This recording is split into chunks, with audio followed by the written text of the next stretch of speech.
പത്തനംതിട്ട തണ്ണിത്തോട് വന്യമൃഗ ഭീഷണിക്കെതിരെ ഉപവാസ സമരം സംഘടിപ്പിച്ച കേരള കൗൺസിൽ ഓഫ് ചർച്ചസ്. വിവിധ ക്രൈസ്തവ സഭാ മേലധ്യക്ഷന്മാർ ഏകദിന ഉപവാസ സമരത്തിൽ പങ്കെടുത്തു. വന്യമൃഗ ഭീഷണി രൂക്ഷമായ പ്രദേശത്ത് അടിയന്തര പരിഹാരം ആവശ്യപ്പെട്ടായിരുന്നു ഉപവാസ സമരം.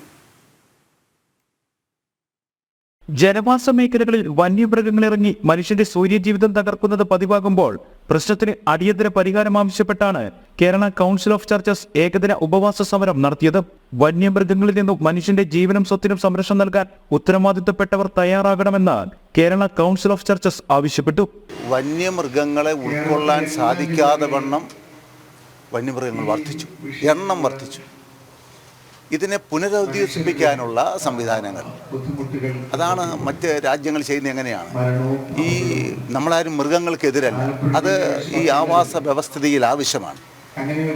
പക്ഷേ ഈ വന്യമൃഗങ്ങളെ പുനരധിവസിപ്പിക്കാനുള്ള മാർഗങ്ങൾ തേടണം, സാധിക്കുന്നത്ര പുനരധിവസിപ്പിക്കണം. തുലാപ്പള്ളിയിൽ കാട്ടാനാക്രമണത്തിൽ ഗ്രഹനാഥൻ കൊല്ലപ്പെട്ടത് 2 ആഴ്ച മുൻപ്. തണ്ണിത്തോട് ഭാഗങ്ങളിൽ കാട്ടാനയും കാട്ടുപോത്തും കാട്ടുപന്നിയും കാടിറങ്ങിയെത്തുന്നതും പതിവ്. തണ്ണിത്തോട് നടത്തിയ ഉപവാസ സമരത്തിന്റെ പ്രസക്തിയും ഇങ്ങനെ.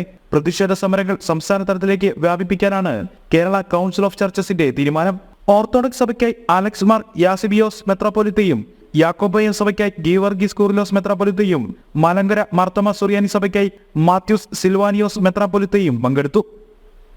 ജനം, പത്തനംതിട്ട.